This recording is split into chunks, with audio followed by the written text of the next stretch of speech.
Hi, I'm Josh and this is JP Designs, and today we're going to finish putting in this router table.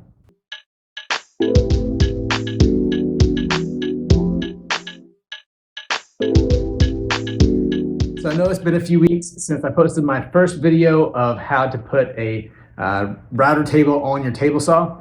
Today we're going to finish that up. We got a lot of work to do, so let's jump into it. First things first, we need to undo these bolts so we can take it off and get to the bottom side.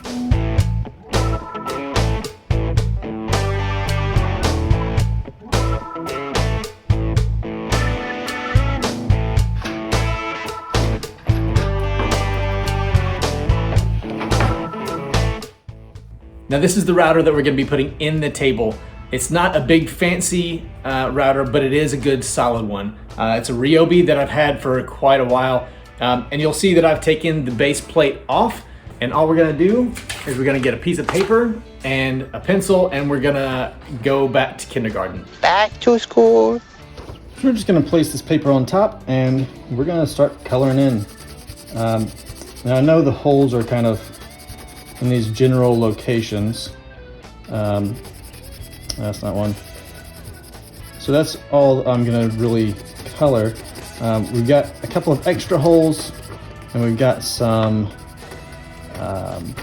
extra mounting areas. So I'm gonna color in those, and then I want to color in the middle so I know exactly where I'm going. But these are the mounting holes that I want. And doing it this way, you can see exactly where you're going to be putting this and use this as a template. Now with our table set up, we can put our template here. Now this is the top.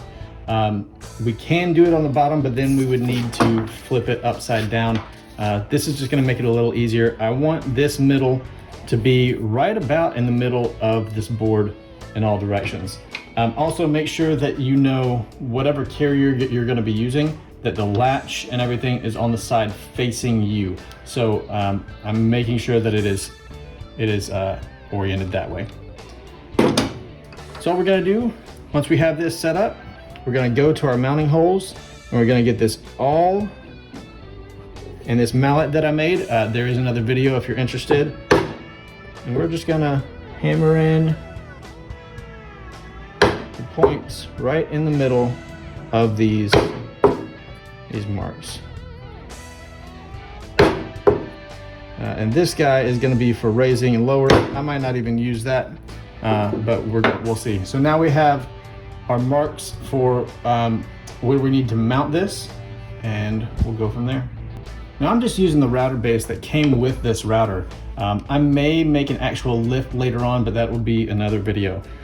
What I'm going to do is I'm going to use these 5/16 bolts, and these happen to fit in these mounting holes perfectly. And you can see that I've modified these slightly just by putting a little notch in there that'll fit a flathead screwdriver perfectly, so I can adjust it.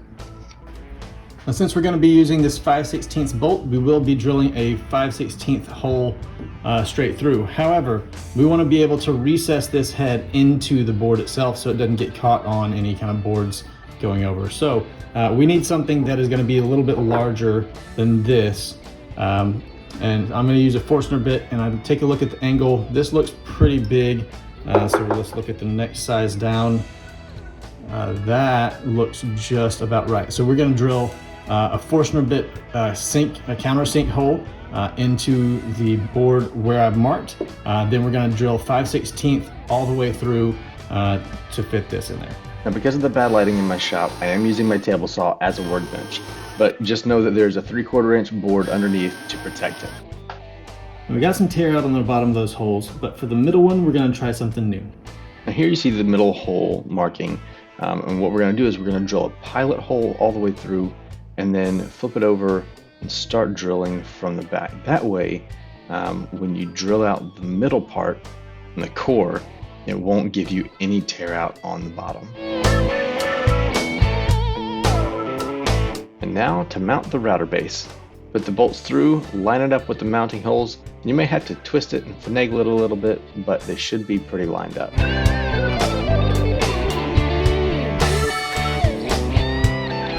And just like that, we've got our router mounted to that table, or at least the board. Now, once we put this in, we'll need to level it up again. And then we've got a couple more things that we need to kind of level out and finish before we are set to use it.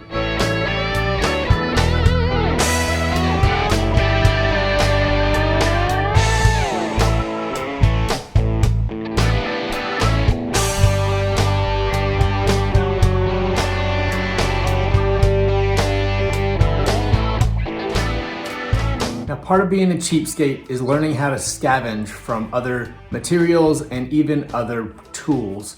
I got this from an actual router table that wasn't a really good and steady one, but the switch works. So having something that I can easily access to turn the router on and off is gonna be very, very helpful. So I'm gonna just mount this right here to the front.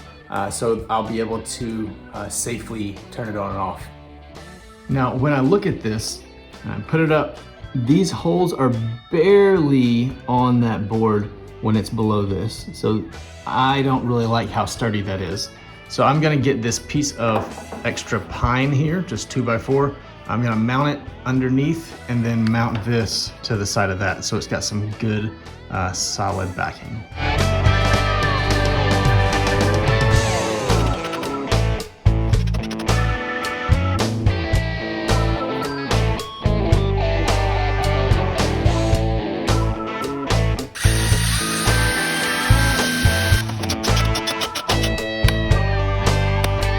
In my last video, I had somebody tell me that I shouldn't depend solely on the pins for this cleat to hold this thing up. Honestly, I know, you're right. But I didn't want to modify this saw more than I had to. And I couldn't think of another way to do it other than to clamp this on here. Unfortunately, I still can't think of another way to do it. So I've got a step bit and I'm just gonna drill a 1/2 inch hole through one side of this tubing and then drill a smaller hole through the other side and just put a screw in there. That should do as far as holding this thing up under heavier weight. And I wish I didn't have to modify the saw as much as this, but it's not too bad. It's not gonna affect the structural integrity.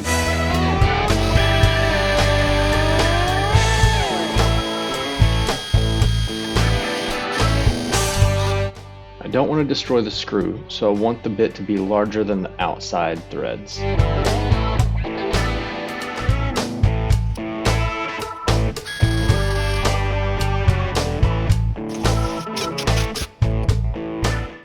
Side note, I am in no way sponsored by DeWalt. However, they make great products. This is a drill driver set that I actually won from Keith Johnson several years back.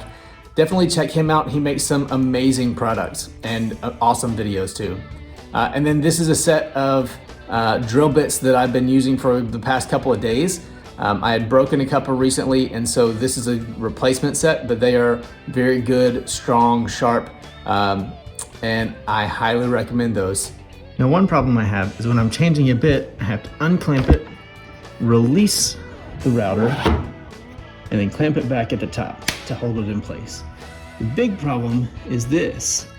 The tiny little hold down is blocked by this carriage. So it's not really easily accessible, but I can still get to it. So a router lift will be coming at some point. Now, once I do get access to that, it's not too hard to add a bit.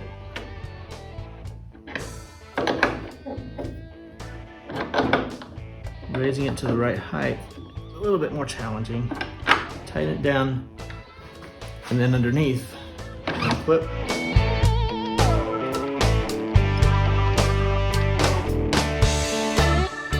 Now, for wooden shop furniture, I like to use paste wax. This will help protect the wood as well as help that work piece slide across that work surface. Just work it into the wood, let it dry, wipe off the excess, and then you can buff it out to a good slick work surface. Now let's test it and see how it works.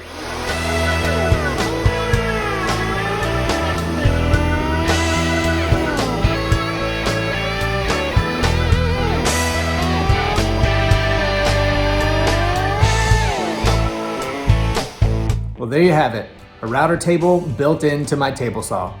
Obviously, I still need some good dust collection. I need to make a fence. There's still a little bit of work to do for some extras there, but this is gonna save me a lot of time and energy when it comes to routing things, to always have something accessible and to not have a router table that takes up extra space in my shop. And if you found this entertaining or helpful, please consider sharing, liking, subscribing, any of that good stuff. It's very helpful to me. And I would love to hear your comments and your feedback on what I can do better or ideas for how to improve what I've already got. Thanks for watching the video. I hope you enjoyed it, and we'll see you next time.